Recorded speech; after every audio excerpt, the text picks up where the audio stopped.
Okay, so we're going to go ahead and get started. Today, we're here to talk about SB 739, the Universal Basic Income for Transition Age Foster Youth Act. It is a bill authored by Senator Dave Cortese to provide universal basic income to our youth aging out of the foster care system and transitioning into adulthood.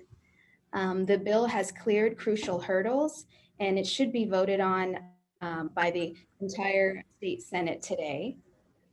So with us, we have quite a few amazing speakers, as well as advocates representing some of the bill sponsors. So first, we're going to hear from Assemblymember Mike Gibson, who will speak on this effort. Thank you. Thank you very, very much. We appreciate the opportunity. We want to thank Senator Cortese for gathering us all together. I am Mike Gibson.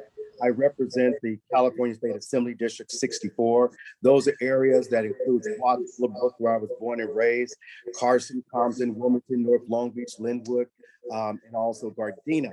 And so I'm proud to be a supporter of SB 739, the California Universal Basic Income, UBI, for Transitional Age Foster Youth Act. Foster youth needs to remain a priority of this state. Let me say that again. It needs to remain a priority of this state of California, especially during these unprecedented times. The level of instability that these youth endure are absolutely heartbreaking. 1 in 4 foster youth experience homelessness after exiting from the system.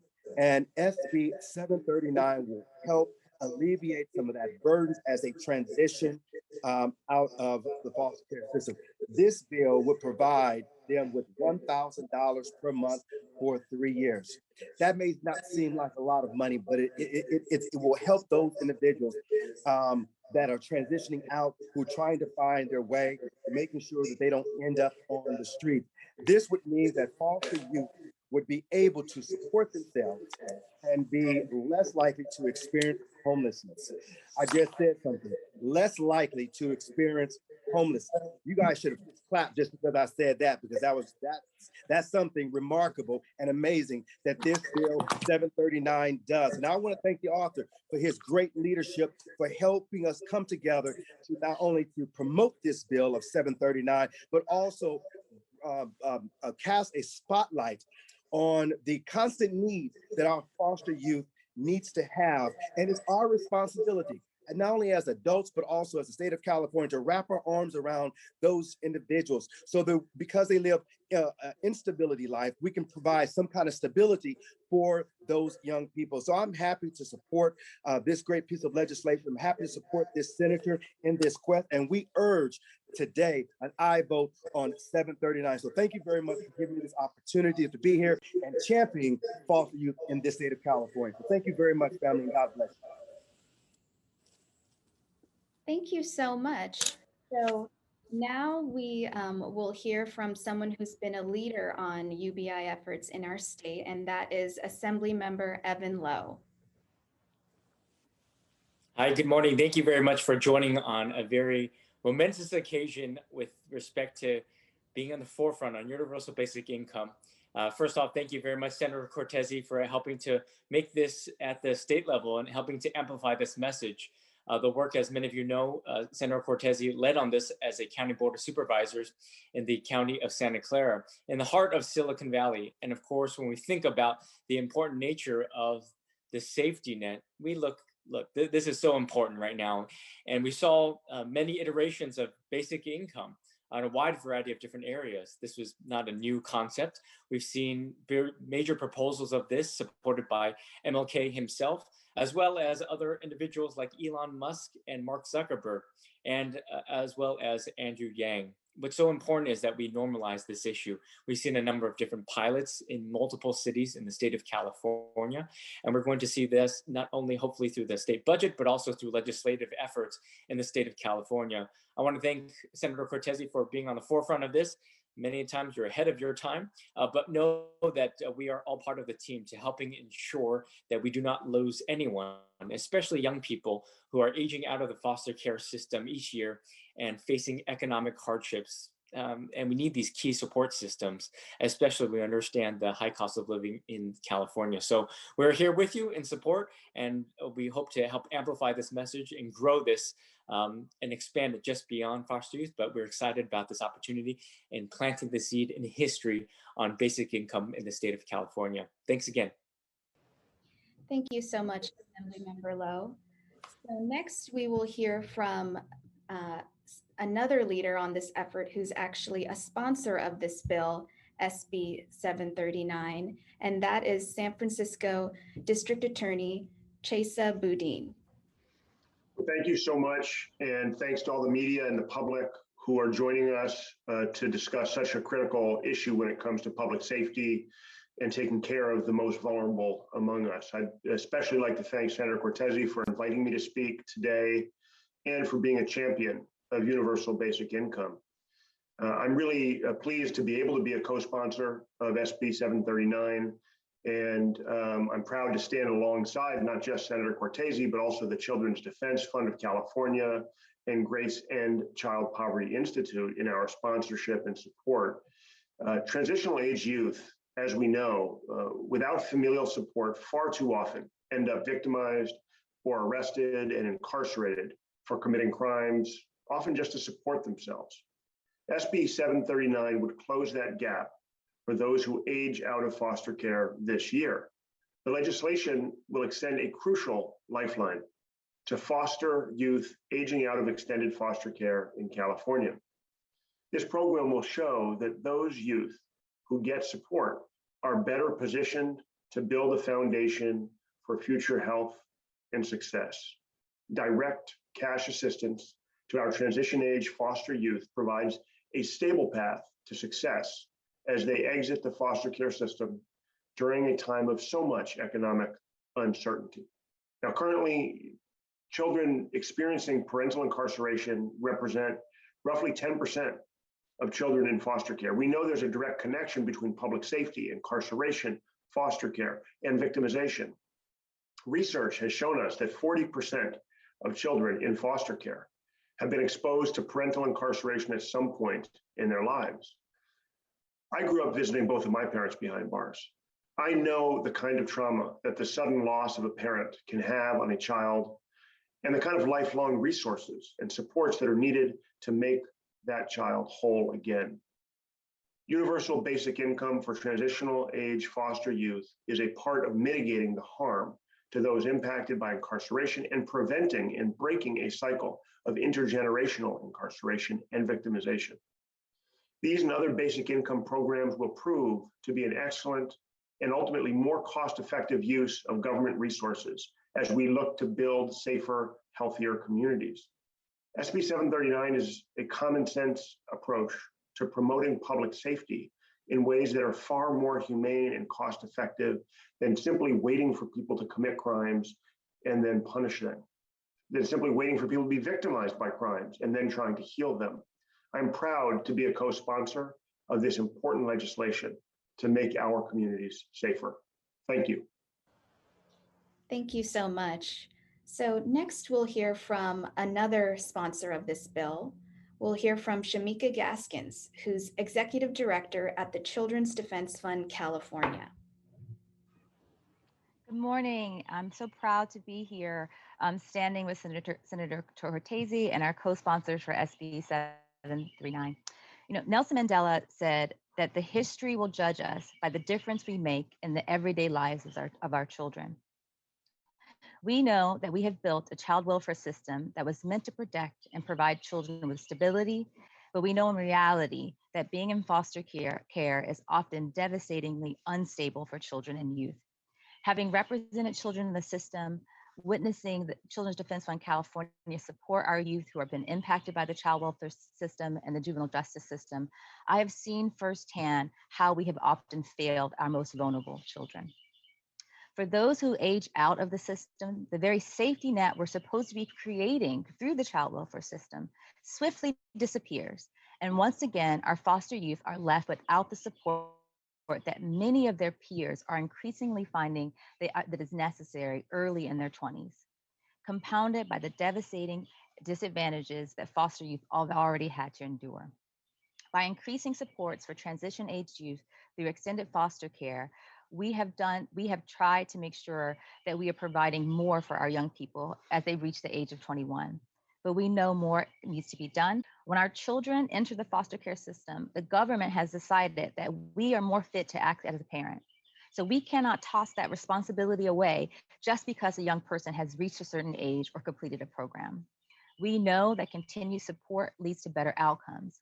Evidence has shown that remaining in care increases the likelihood of favorable outcomes for young people transitioning, educational attainment, employment, earnings, the adequacy of social support are improved, that decreases the likelihood of, as DA Chesa Boudin provided, the criminal involvement in the criminal justice system, economic hardship.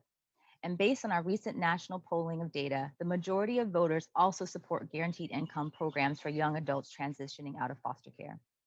The state of California has the resources, and so we must utilize this opportunity to provide those children with regular income and stability when they transition from state care into adulthood. I thank Senator Cortese for championing this bill. Thank you, Assembly Members Gibson and Lowe, for prioritizing youth and guaranteeing that all of our California children can have their basic needs met. Thank you. Thank you. So next we'll hear from Kenneth Chansey. And Kenneth is Policy Manager at the National Foster Youth Institute. And they'll be speaking on behalf of the National Foster Youth Institute, as well as the End Child Poverty California Coalition, that is a co-sponsor of this bill. Hello, Tara, and thank you so much for that introduction.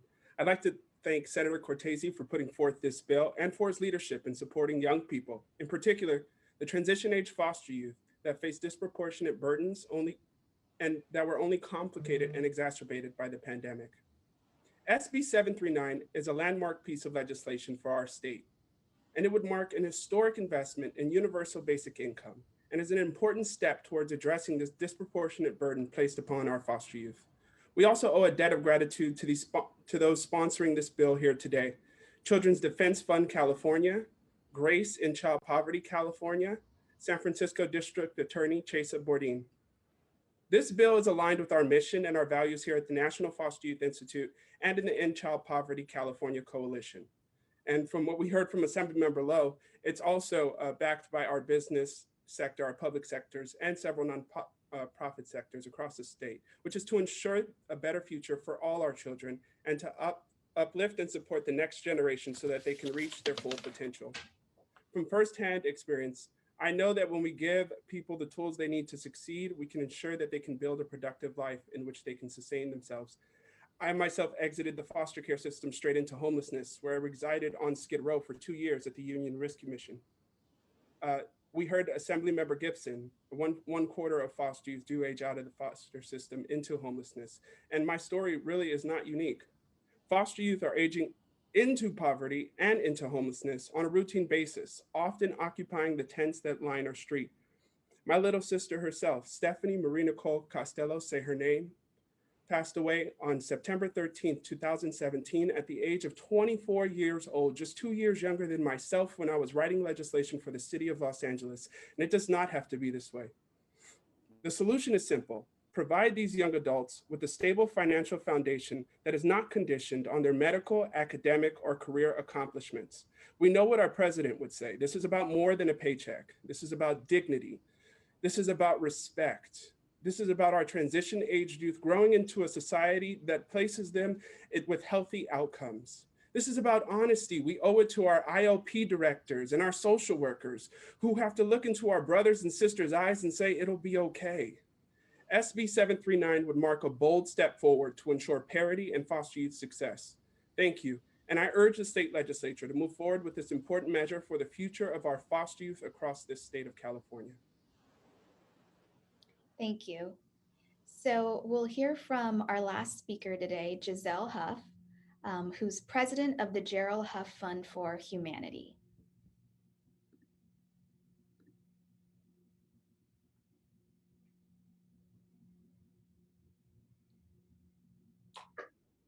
Thank you very much for this opportunity. I am the president and founder of the Gerald Huff Fund for Humanity, named in the memory of my late son, who was an ardent supporter of universal basic income and a human-centered economy. The Santa Clara County UBI pilot for transitioning foster youth, the forerunner of Senator David Cortese's bill, SB 739, was conceived during a lunch we had in July of 2019. And amazingly, under then Supervisor Cortese's steering, was approved unanimously by the Board of Supervisors in May of 2020. The speed at which it made its way through the bureaucracy is an indication of how compelling the plight of transitioning foster youth is, especially during the pandemic. That cohort of young people who at 21 years of age are left to their own devices without any support systems as they leave behind hopefully inadequate social safety net programs are an obvious target for the help UBI provides. More than financial support, because UBI is unconditional and dispersed with no strings attached, it empowers young people to decide for themselves how to spend the money to meet their specific needs. Senator Cortese's current effort to bring this program to all of California's transitioning foster youth is a recognition that among all the other marginalized populations that challenge our notion of American values, these young people have been overlooked for far too long and represent the future of our country. I wholeheartedly support this legislation for two reasons. Because it represents a solution to an ongoing problem, and because it shows the way to address the problem which has plagued other marginalized groups, even as our country has become the most prosperous nation in the history of the world. California has always led the country with innovative ideas, and so has Senator Cortese, as he demonstrated during his tenure at Santa Clara County. Thank you very much. Thank you so much. So now we'll turn it to questions. As I mentioned, the senator is having a bill heard right now, so I'm sorry that he wasn't able to join. But for any quotes or interviews with the senator, please reach out to our office, and we're also able to coordinate one-on-one interviews with any of our speakers you heard today. So please feel free to reach out. So for Q&A, just use the raise hand function and I'll call on you. So first I see Bay City News, Jana has a question. So please feel free to unmute yourself and ask your question. Hi, yes, thank you. Can you hear me? Yeah. Great. So you mentioned that the bill has passed significant hurdles. What were those hurdles, and what will happen with today's vote? Yeah, so I think I'll just go ahead and answer that one. So the hurdles, it's passed through the Senate Human Services Committee as well as the Senate Appropriations Committee, and it'll be heard by the entire Senate now, the Senate floor, and then it'll go to the Assembly after, assuming it passes the Senate floor. And in those discussions, have you seen opposition, and if so, where and why? Yeah, so I want to allow one of our sponsors to take that. And I should mention another hurdle worth mentioning is the senator's budget request. So obviously this program needs funding, and we're able to share that the legislature's version of the budget included the senator's budget request of $60 million to fund the first 2 years of this proposal. And to answer your second question, I'm gonna leave it open to one of our other speakers first.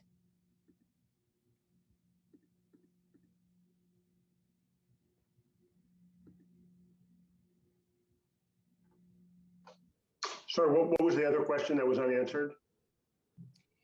Just their question was any opposition that you've heard. You know, I'm not in the assembly, but I have not heard opposition. Nobody I've spoken to has raised concerns. Obviously, anything that comes with a price tag, there are those who will use the cost associated as a way to nitpick, but this is a really, really low cost for a really high benefit. And anybody who looks at children who are wards of the state, who are all of our children in the state of California, and who recognizes their vulnerability, their needs, their promise, and the opportunity that we all have to help them succeed, recognizes that this is a very, very small cost to pay for a huge reward and benefit to society's most vulnerable children who are, as I said, full of tremendous opportunity and promise if we're only willing to invest in them on the front end. Okay. I also see a hand from Adam Beam, if you'd like to unmute yourself and ask your question. Hi, yeah, I just wanted to ask clarifying about the budget. I know the governor's budget included $35 million for UBI programs. And I think you just said that the legislature's includes, is it 60 just for this program, or is it a bunch more that also includes this program? Good question. So I'm going to turn it to Andrea in the senator's office to clarify that. Hi, thank you for the question. So the governor did include 35 million in his May revise to support cities and counties in launching their own universal basic income pilot programs contingent on a local match. And the legislature's version of the budget included 60 million to fulfill Senator Cortese's request to fund this specific pilot program.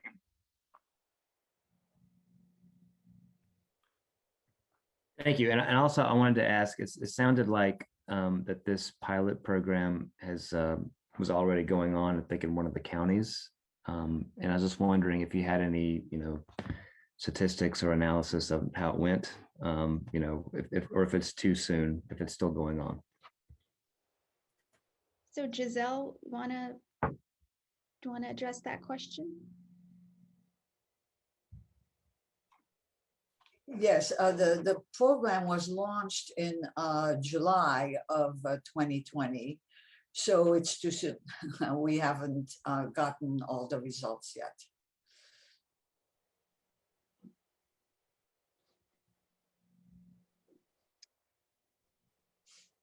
Okay, so I'm going to also turn it to Andrea from the senator's office if she wants to add anything to that question.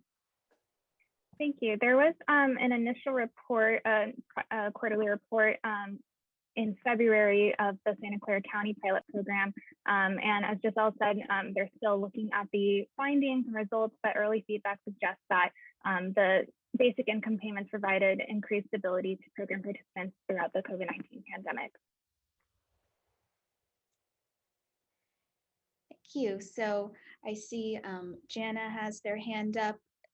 And what is your question? Yeah, so how many foster youth do we have that are in this transitional age? And do you hope to reach all of them through this program? Yeah, so I know Andrea can address that. And after Andrea, if anyone else wants to add, feel free to jump in.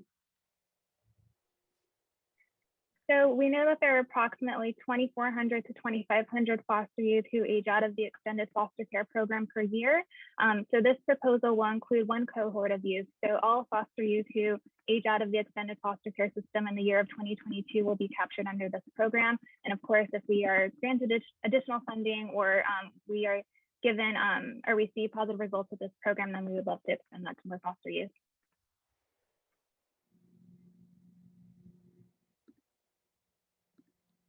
Okay, so last call for any questions.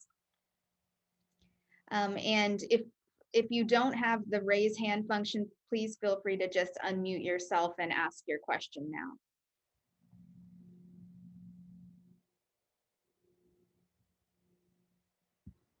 Sorry, I'll just ask one more clarifying question. This is Jenna with Bay City News. So Andrea mentioned that there was a certain percentage that had been more stabilized through the Santa Clara County program, but I didn't catch that percentage. Could you just repeat it again? Thank you. There wasn't a specific percentage mentioned, but early feedback suggests that the basic income payments have provided increased stability to participants, and they have released their report it's available online. It's their February report of the pilot program. Great, thank you. And have there been other counties or cities that have launched similar programs? I know Santa Clara County was the first, but have we seen others do the same? Okay, so I know Andrea can address that. Anyone else want to go before Andrea? This is Shamika. I was just going to say that we definitely have over 14 pilots launched across the state on providing different programs for guaranteed income. But this is the only one that's specific for foster youth right now that we are hoping to replicate. Okay, and anyone else want to add? No, I just wanted to add that when Santa Clara County voted on making this available last year, it was the first time that a county, that a government entity in its own budget created a program like this.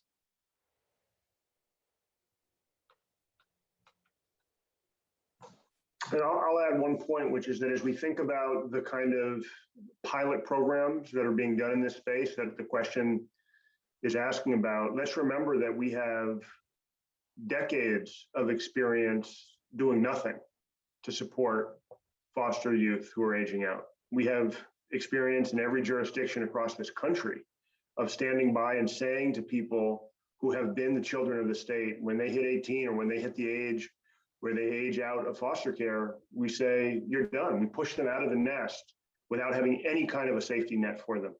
That's not what any of us would do for our children that we raise. That's not what we know leads to success. In fact, we know it leads to failure. We've got decades of experience. So the question is not just, have we seen this work? It's, have we seen the alternative fail? And the answer is absolutely. You heard stories on this call from people whose family members have died, from people who grew up in poverty, who were forced into homelessness because of the absence of this kind of support. So we have a very clear alternative path, and it has not worked for us anywhere in this country. This is a simple, common sense, low cost approach to make safer communities, to make healthier communities, and to ensure that the children who are the children of all of us in the state of California have at least some of the same basic supports that any one of us would provide for our children.